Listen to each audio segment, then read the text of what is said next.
Hello and welcome back to the Lit Cave. I'm doing a little bit different video today than I normally do. What I'm trying to talk to you about today is some of the authors that I have the most of their books or books about them.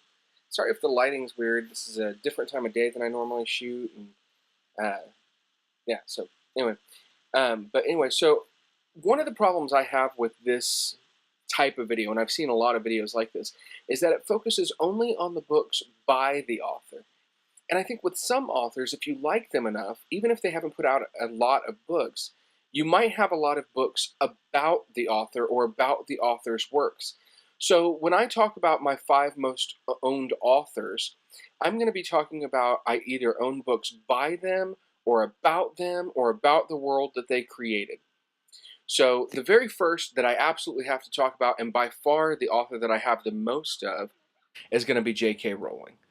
So part of what got me back into reading and reading for myself and reading to be entertained and to be engrossed in another universe is that I got into the Harry Potter series when my wife and I were living in San Antonio and the books were all out and the 5th movie was just coming out, and I found a world that I thought was beautiful and engrossing and lots of deep meaning behind it. And so I got into Harry Potter. So let's look at what I have that relates to Harry Potter. And I will say, too, I have actually gotten rid of a fair amount just because I only kept what was the most important to me. So when we're talking about Harry Potter, of course, we've got the Harry Potter series. So we've got Harry Potter and the Sorcerer's Stone, or Harry Potter and the Philosopher's Stone if you live in the UK.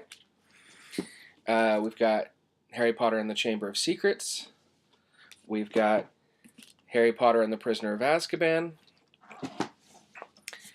Harry Potter and the Goblet of Fire, my favorite, Harry Potter and the Order of the Phoenix,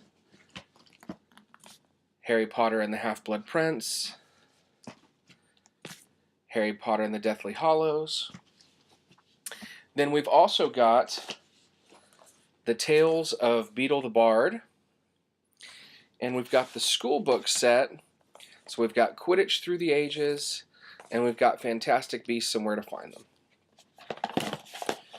So when we're talking about Harry Potter, those are the books that came out. Now, other books by JK Rowling, she wrote The Cuckoo's Calling. Well, first of all, she wrote The Casual Vacancy, which I no longer own. I just had a hard time with that book. It was a little too depressing for me.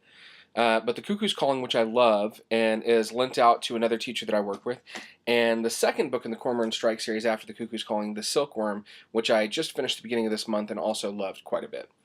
So those are the books that are written by J.K. Rowling, and so good.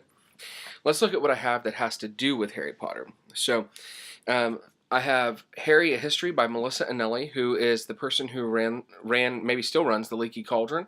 Really, really fantastic book about how fandom and community helped to kind of bring her back from a very painful situation from living in New York during 9/11. Beautiful book, well written, worth reading. I've got some academic books by a few different people. So I've got How Harry Cast a Spell by John Granger, Harry Potter's Bookshelf by John Granger. This looks at what kinds of literature, what genres of literature are influencing the Harry Potter series. Hogshead's Conversations, edited by Travis Prenzie. And Travis I actually met. I brought him in to speak at Dallas Baptist University. Really fantastic guy. And this book is a bunch of different essays about Harry Potter. We've got Rowling Revisited by James Thomas. And James Thomas is a professor at Pepperdine, I believe, in California. So more essays about Harry Potter. Repotting Harry Potter by James Thomas. God and Harry Potter at Yale. This is by the Reverend Danielle Elizabeth Tuminio. This kind of deals with kind of education, religion, and Harry Potter. Unlocking Harry Potter by John Granger, probably his most well-known work. This deals with a lot of the alchemy in Harry Potter. Harry Potter and Imagination. This one's actually written by Travis Prenzie. Fantastic book. Harry Potter for Nerds, Essays for Fans, Academics, and Lit Geeks, edited by Travis Prenzie again. And the lexicon, this one's a little bit sketchy. This is the Harry Potter dictionary that was written by Steve Vander Ark, and he was taken to court by Warner Brothers and JK Rowling because he did not have permission to publish this. But there's some interesting stuff in there, and I've kept it. He came and spoke actually in my little bitty town, and so, you know, this one's autographed, but not sure if that's a good or a bad thing, but the information's decent. And then The Lord of the Hollows by Denise Roper, who I met at a conference that I was speaking at and she was speaking at while I was a student.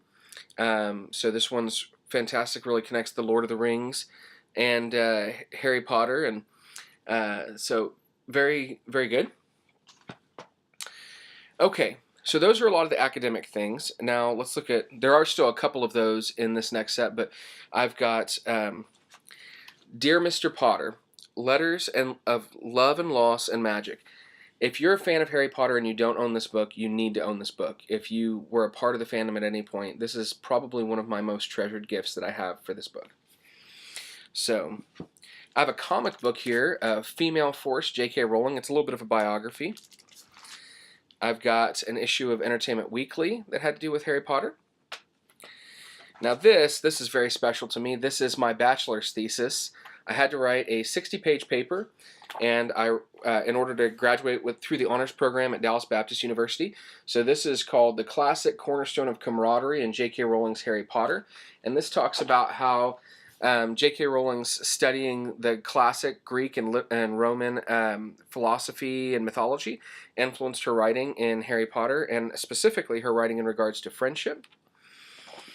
I got a sketchbook by Frankie Franco III, who was part of the Leaky Cauldrons podcast, and this is my Patronus. It's a lemur.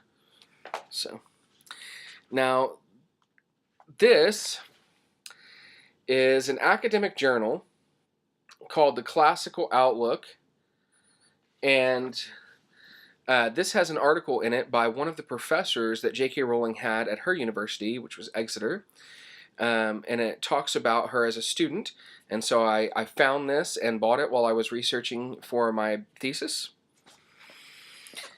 I've got a Harry Potter pop-up book. If you've never seen this too, it's pretty remarkable how detailed it is. So I've got Harry Potter Film Wizardry. Great book about the movies. Got a photo special on Empire Magazine about Harry Potter. And then these are another two things I really cherish. These are the Pegasus, which is from the Journal of the University of Exeter, Department of Classics and Ancient History. 2 different issues, and these are issues that J.K. Rowling actually wrote in herself, either as a student or after her success with Harry Potter, so very interesting. And I've got Page to Screen from Harry Potter. So, alright, all in all, that is 12 books by J.K. Rowling, plus about 20 books that have to do with the universe. So that would definitely, with about 32 books, make J.K. Rowling the #1 author that I own. Alright, so that's it for this video, and until the next video, see you same lit time, same lit channel.